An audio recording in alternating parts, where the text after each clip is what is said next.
You shall not take the name of the Lord your God in vain. Now, a lot of people say, well, that means you can't say God damn it. It has nothing to do. So they say God darn it. God, that word is good with an O missing. The word evil, you put a D on it and you got devil. That's all it is. It's just a play on words. You shall not take the name of the Lord your God in vain.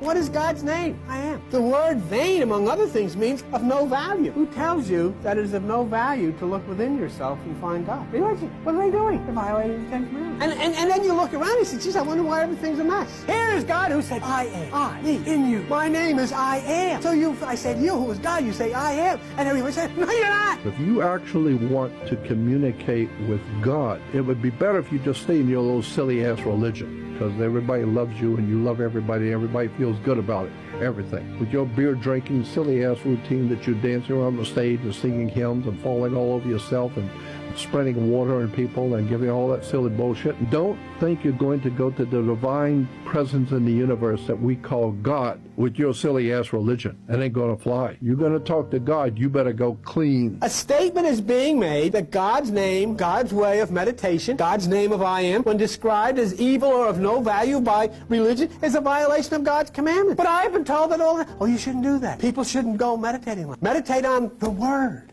I don't know which word, because there's 1,000 different variations of this, but you meditate on whoever's opinion you like.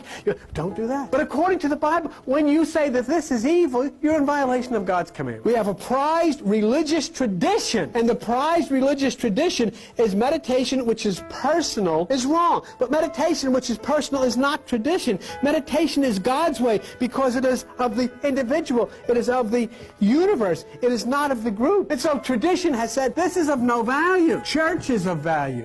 Doctrine is of value. Religious tradition is of value. This here, what you're talking about, is no value. And we built our tradition upon it.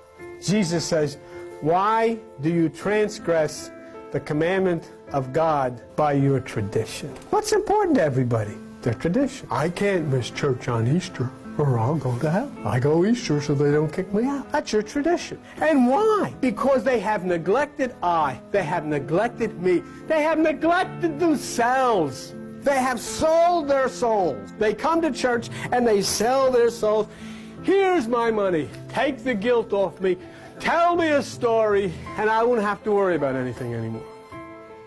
And they have totally turned their attention away from themselves and given it off to some entity that is created out of the fantasy of somebody standing up behind a podium. We pass on to children who come into these rooms. We don't pass on to them in Sunday schools here about devils and demons and all of that stuff. What is that to pass? What is that? To raise children in what? You start them as soon as they can understand. You start by raising them in fear. You bring them to church, and as soon as they can understand, you teach them fear. You teach them guilt.